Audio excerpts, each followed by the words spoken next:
बिस्मिल्लाहिर्रहमानिर्रहीम। अस्सलाम वालेकुम डियर स्टूडेंट्स, आप लोग देख रहे हैं स्टडी विद सर शिराज और आज के इस लेक्चर में हम लोग डिस्कस करने वाले हैं electric flux through closed spherical surface. Basically इससे पहले हम लोगों ने लेक्चर में डिस्कस किया था इलेक्ट्रिक फ्लक्स के बारे में, इसकी डेरिवेशन के बारे में। अगर आपने वो वीडियो नहीं देखी तो वो वीडियो इसी वीडियो की एंड स्क्रीन के ऊपर मौजूद है। आप लोग उस वीडियो को भी ज़रूर वॉच करें ताकि आप लोगों को इलेक्ट्रिक फ्लक्स के बारे में अपना आइडिया क्लियर हो सके। स्टार्ट करते हैं आज के इस टॉपिक को। हमने ये एक्सप्लेन किया था कि basically electric flux number of electric lines of forces होते हैं जो कि किसी भी सरफेस से पास हो रहे होते हैं। अब चूंकि हमारे पास यहाँ पे हम क्लोज स्फेरिकल सरफेस की बात कर रहे हैं तो हम अपने इलेक्ट्रिक फ्लक्स की जो डेफिनेशन है उसको थोड़ा सा मॉडिफाई करेंगे।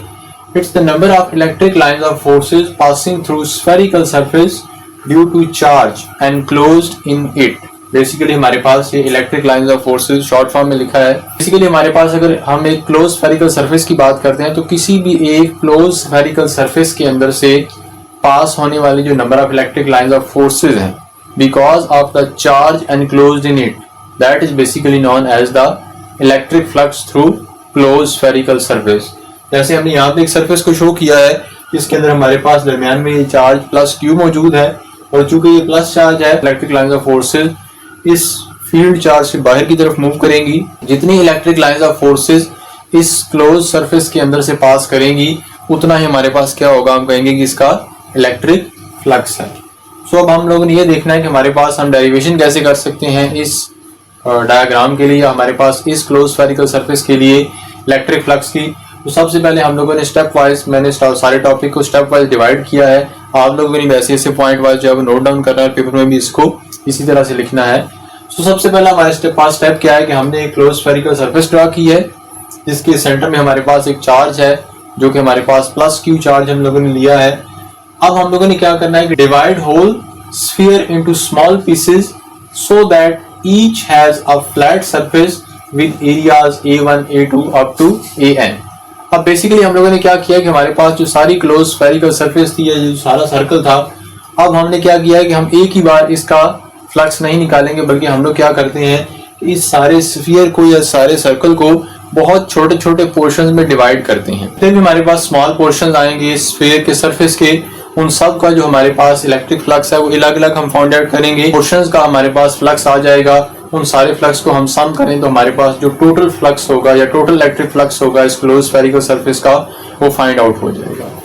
अब हम लोगों ने क्या सपोज किया कि जितनी भी स्फीयर की सरफेस थी उसको हमने बहुत सारे पोर्शन में डिवाइड किया और एक जो पोर्शन हमने सपोज किया जिसको हमने कहा कि एरिया है A1, इसी तरीके से A2 होगा, A3 होगा, up to N number of portion बनेंगे जिसको हमने AN तक एक्सटेंड किया है। सो फर्स्ट हमारे पास जो पोर्शन आया है इसका वो क्या है A1। हमारे पास इलेक्ट्रिक फ्लक्स के लिए हमें वेक्टर एरिया चाहिए होता है और वेक्टर एरिया की एक डायरेक्शन भी स्पेसिफिक होती है।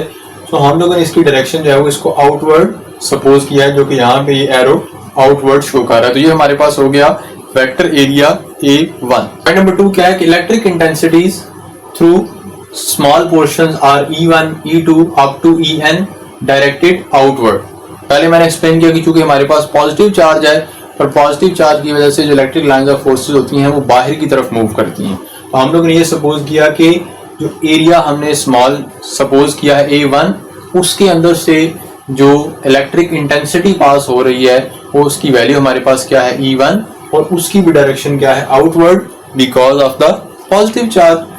तो ये दो सपोजिशन थी कि जिसको हम लोगों ने इसलिए परफॉर्म किया है ताकि हम जो आगे कैलकुलेशंस हैं उनको one by one different portions को अलग अलग कर सकें और देन एंड पे हम उसको सम कर सकें।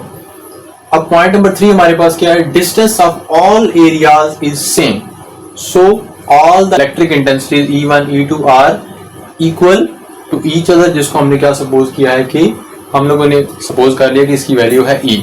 क्योंकि हमारे पास ये जितनी भी स्फीयर है या जितने भी जो एरियाज हैं इनका डिस्टेंस इक्वल है जो सेंट्रल चार्ज है उससे। मतलब ये आप ये कह सकते हैं कि R की वैल्यू सेम है सब केसेस में। चूंकि जब R की वैल्यू सब केसेस में सेम है तो हमने ये सपोज किया कि जितनी भी इलेक्ट्रिक इंटेंसिटीज है उन सब की वैल्यू सेम है और उसको हमने एक वैल्यू दे दी है E। पॉइंट नंबर 4 क्या है, in all areas theta is equal to 0 because A and E are parallel to each other. जैसे मैंने यहाँ पे एक्सप्लेन किया कि हमने ये सपोज किया कि जो हमारे पास वेक्टर एरिया A1 है इसकी डायरेक्शन है आउटवर्ड। इन द सेम हम लोगों ने सपोज किया कि जो इलेक्ट्रिक इंटेंसिटी है E1 या E, इसकी डायरेक्शन भी क्या है आउटवर्ड जब दोनों डायरेक्शन सेम है तो इसका मतलब क्या है, दोनों पैरेलल हैं, और जब भी दो चीजें पैरेलल हो तो उनके दरमियान जो एंगल है वो क्या है, 0। सो हमारे पास थीटा इज इक्वल टू 0। अब हम क्या करेंगे कि हम लोग जो वेक्टर एरिया A1 है, हमने सपोज किया कि φ1 is the electric flux through vector area A1। So हमने क्या कहा कि φ1 is equal to E A1 cos 0। E क्या है, हम लोगों ने चूंकि सारी इंटेंसिटीज को सेम कर लिया था तो हमारे पास इंटेंसिटी की वैल्यू E, वेक्टर एरिया है A1 और cos थीटा था, थीटा की जगह हमने 0 पुट किया और cos 0 होता है 1। तो इसका मतलब क्या है, φ1 इज इक्वल टू EA1। इसी तरीके से अगर φ2 लेते हैं वो EA2 के इक्वल होगी, φ3 होगी अप टू φn। तो सब केसेस में हमारे पास जो वैल्यू है वो सेम होगी E की, लेकिन जो हमारे पास वेक्टर एरिया की वैल्यू है वो सारे केसेस में डिफरेंट है। अब नेक्स्ट हमने क्या करना है कि if φ is the electric flux through whole sphere, हमने ये कहा कि सारे जितने भी स्मॉल एरियाज हम लोगों ने लिए थे वेक्टर एरिया, उनका तो फ्लक्स हमने ऊपर यहाँ पे फाइंड आउट कर लिया, लेकिन हम लोगों ने क्या फाइंड आउट करना है, total flux of the close surface. हम लोगों ने क्या कहा कि φ इज इक्वल टू, अब चूंकि ये जितने भी एरियाज हैं, जितने भी वेक्टर एरिया हैं, ये इसी स्फेरिकल सरफेस से बनाए गए हैं, तो अगर इन सब के इलेक्ट्रिक फ्लक्स को सम किया जाए तो वो किसके इक्वल आता है, टोटल स्फेरिकल सरफेस के इक्वल आ जाता है। वही हमने यहाँ पे किया कि सारे फ्लक्सेस को सम कर दिया है। अब चूंकि इन सब में E कॉमन है तो E को कॉमन लिया, बाकी सारे जो एरियाज हैं उनको सम कर दिया। सो अब हमारे पास क्या है, E into area of the sphere. अगर इन सारे वेक्टर एरियाज को सम किया जाए तो इस पूरे स्फीयर का एरिया आ जाता है।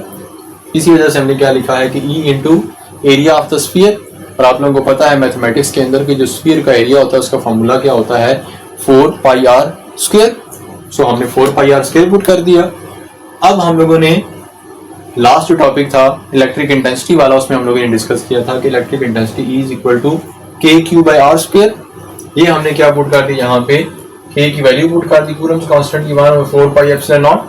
सो हमारे पास क्या आ गया, 1/4πε0 Q/r²। इलेक्ट्रिक इंटेंसिटी की जगह पे ये जो सारी वैल्यू है इसको यहाँ पे पुट कर दिया, साथ में क्या है 4πr²। अब जितनी जो इक्वेशन में फैक्टर सेम है उनको आप सिंप्लीफाई करेंगे, ये 4π यहाँ कट जाएगा, ये r² यहाँ कट जाएगा, टोटल हमारे पास जो पीछे बच जाता है वो क्या आता है, φ is equal to 1/ε0 into Q। और Q क्या है, Q ये वो चार्ज था जो इस स्फेरिकल सरफेस के अंदर एनक्लोज था। सो हमने क्या कहा, φ is equal to 1/ε0 charge enclose. So किसी भी क्लोज स्फेरिकल सरफेस के अंदर से जो इलेक्ट्रिक फ्लक्स है उसकी वैल्यू दो चीज़ों के ऊपर डिपेंड करती है कि उस सरफेस का या उसके दरमियान जो मीडियम मौजूद है स्फेरिकल सरफेस और चार्ज के दरमियान, उसकी परमिटिविटी के ऊपर और अमाउंट ऑफ चार्ज एनक्लोज के। ये बड़ा इंपॉर्टेंट टॉपिक है आपके पेपर पॉइंट ऑफ व्यू से। अगर आपको कोई भी क्वेश्चन हो इस टॉपिक के हवाले से तो आप अपने क्वेश्चन को कमेंट सेक्शन में जाकर पोस्ट कर सकते हैं। मिलते हैं नेक्स्ट वीडियो में, तब तक के लिए अल्लाह हाफिज़।